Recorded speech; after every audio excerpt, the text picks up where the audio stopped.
Hey YouTube, it's iTechnology Today here with info on the January 27th Apple release. They released their iPad A instead of an O.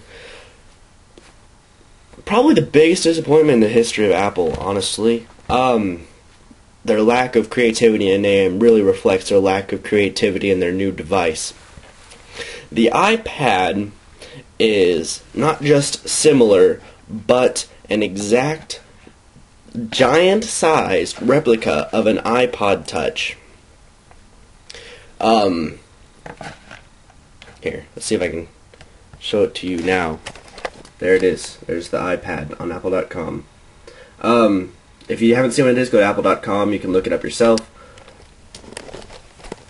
It's not worth it.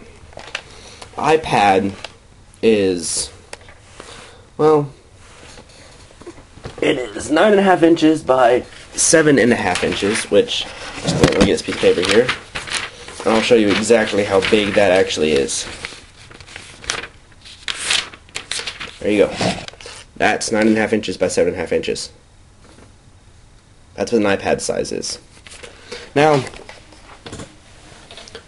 if you watched his keynotes, the big thing that Steve Jobs really said a lot about this amazing iPad is you can turn it. You can use it in any angle you want. You can have it sideways. It works for you. Whatever. It really is an iPod Touch. It runs iPod Touch apps. It has all the same basic apps. They did redo them though. Calendar, photos, Safari, Mail, all that stuff has been relaid out to fit the big screen of the iPad. What else is there to say about this stupid thing? There isn't really anything else about the iPad.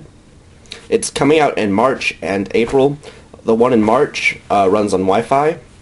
The one in April can also run on 3G if you get a data plan, which is about $30 a month for unlimited through AT&T. There really isn't much. Apple is, instead of going into the tablet computer market, they're going into the Kindle market. E-books. Now their big thing. I don't know. Here. Look at this. It's big. It's small enough that it's not considered giant, but it's too big to fit in your pocket, so it's inconvenient to carry. Here, you see this? 1, 2, 3, 4. 4 apps still. They still have it set up on a 4x4 display. Now, I think the 4x4 is too spaced out on an iPod Touch, which I've now started calling the iPad Mini, because it's the exact same thing. Anyway, I think it's too spaced out on an iPod Touch. So for them to have done that, one thing I did notice, though, on the iPad is that on the iPod you have the music icon and the video icon. On the iPhone you have iPod, which is music and video. On the iPad you have the video icon and the iPod icon. That's a little different. They have the new A4 processor, 1 gigahertz processor, which they've designed to run on their new iPad, and it boasts a 10-hour battery life, movie watching battery life, and a 1-month standby battery, so you can set it down and come back a month later and you'll still have some battery left. But that's the only thing that Apple released at their press conference. There's no new 4.0 firmware, which, disappointment, in my case at least. There's no iPhone for Verizon, which is something that came up right before the conference, actually.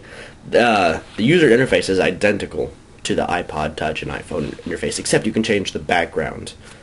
So, whoop-dee. No built-in camera. Why they didn't include a built-in camera when the iPhone and even the iPod Nano has a camera? Why wouldn't they put it in an iPad? I don't know what they're trying to aim for with that, except still going to the Kindle market. You can't replace the battery, like in all things. You can't replace the memory, like in all things made by Apple.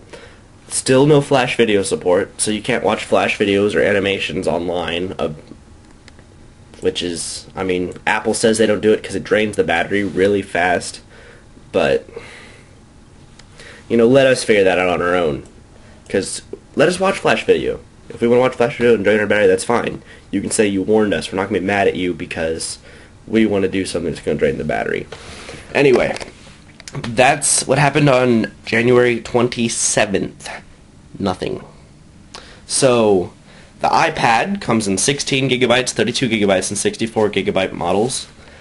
Starting price is $500 for the 16 gigabyte Wi-Fi only model, which will come out in March. And it goes $100 up for the next two, 32 to 64 gigabytes. Let me check the prices on the 3G models. The 3G models of the iPad will come out in April, and they are going to cost they're going to cost $630 for the 16 gigabyte model, $730 for the 32 gigabyte, and $830 for the 64 gigabyte. So, I think the most depressing thing about all this is that Apple's going to make us buy an iPad. Everyone that has iPods is going to need an iPad at some point, because iPads have reverse compatibility, which means that all of the 140-some thousand iPod Touch and iPhone apps are going to work on the iPad.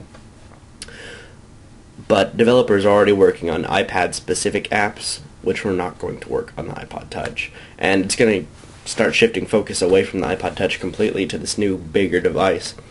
Which means that soon, if you're going to want to do a lot of things that the iPad will do, you're going to have to get an iPad, because the iPod Touch won't measure up anymore.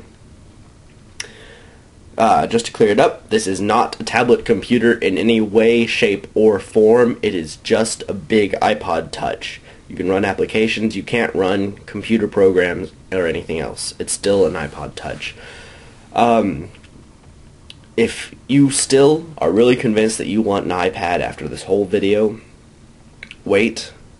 I would say at least a year, because I'm sure that, one, the price will drop over time, and two, Apple's going to add features to this iPad that should have been on it forever ago. So there's gonna be, they'll put video camera on it. They're going to have to. They're going to put better processors, better memory, those kind of things. It's going to become a tablet computer. There's no way that they can avoid that. So this is a huge letdown on Apple's part. The iTablet. iTablet. I still like calling it the iPad. But that's about it. Leave your comments on what you think of the iPad. Thank you.